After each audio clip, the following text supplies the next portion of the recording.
Let me take you back to that home that I grew up with. County Galway is on the western coast of Ireland, and there's a beautiful mountainous region there that's divided into two ranges, the Connemara Mountains and the Monturks. I've had the great privilege to have walked through most of those beautiful coastal mountains. One day I decided to do a route. Catherine and I have a deal. She shops in Clifton, and I walk by myself in the mountains. It's perfect. So I went for a walk, as they call it there, hill walking. Here we would call it a forced march or something else. So I began, and my plan was to hike through three sprawling mountains, Corcagomore, Mullaghglas, and Binmore. Three large, massive mountains, about 700 meters tall, with several peaks, and each peak was joined together by a saddle. Now in Calgary, when I say saddle, it means something very different from what I'm talking about. But a saddle is just a piece of land joining mountain peaks. And so I started walking up Corcagomore, and it was almost straight up. It's just they're not big mountains, but they begin at sea level. And it's a good test of the heart and the will to do that. And when you're at the top, like Mount Tabor, you're rewarded with a 360-degree view of that part of Ireland. These mountains are just in the upper corner of Galway Bay, beautiful part of the world. And I traveled along from saddle to peak, going this way and that way, this way and that way, until finally I was about midway through my day's journey. Now in Ireland, the weather can change very quickly, and in any one day, you can go from bright, sunny sunshine to sheeting rain. Somewhere in the middle is something far more ominous, and that is a deep, thick fog. So there I was. At this point, I was on Mullaghglas, halfway through, having to pass from peak to peak on very narrow saddles in some cases with quite sharp sides, and a thick fog rolled in. I could not tell where I had come from. I could not even locate where I was, and I certainly couldn't see where I was going. It was not a pleasant experience. A compass was useless because you need to see where the cliffs are. So I was there, and I knew it would lift eventually, but I didn't have too many days. And then something remarkable happened. The fog lifted for a moment. All of a sudden, everything opened up in the vicinity of where I was.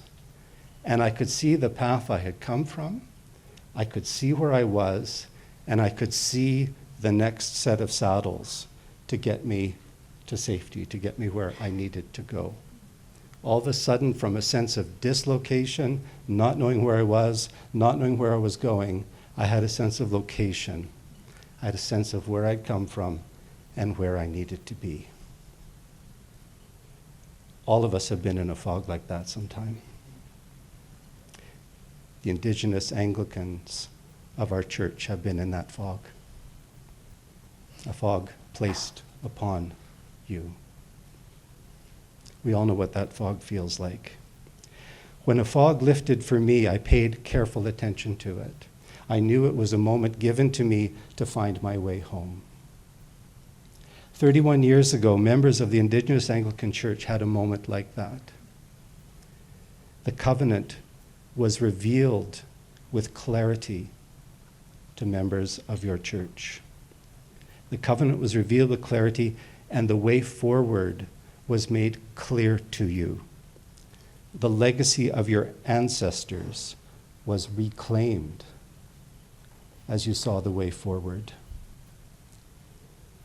This was from God for you. From God for you. A covenant to be followed in your own way, in your own time. My first memories are from Treaty 8 territory, Fort Nelson, home of the Fort Nelson First Nation, which is a consortium of many, many reserves. And when I was a kid of about 5 years old, I had to be in hospital for a while. Don't remember why. And in the room I was in, there were 2 beds. And in the bed beside me was a little Dene kid, same age as me. We had cowboy and Indian pajamas on. That's what they gave us. And we became friends. And we did not like that hospital one little bit, especially the crabby nurse who wouldn't let us get away with not eating the crappy food. So we decided to run away. So we left that hospital, 2 little guys, walked down the hall. No one paid any attention to us. We left the hospital, and we went out and we walked down the road together. The bush on either side of us. We were really happy walking together. And we would have kept going until the doctor's big black car came up. I will continue to walk with the Indigenous Church.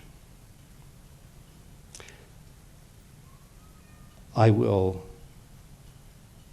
continue to walk with you as your resurgence continues and grows stronger. I will work with Archbishop Chris on Pathway 6 as we together bring into being a truly right relationship with one another. Amen.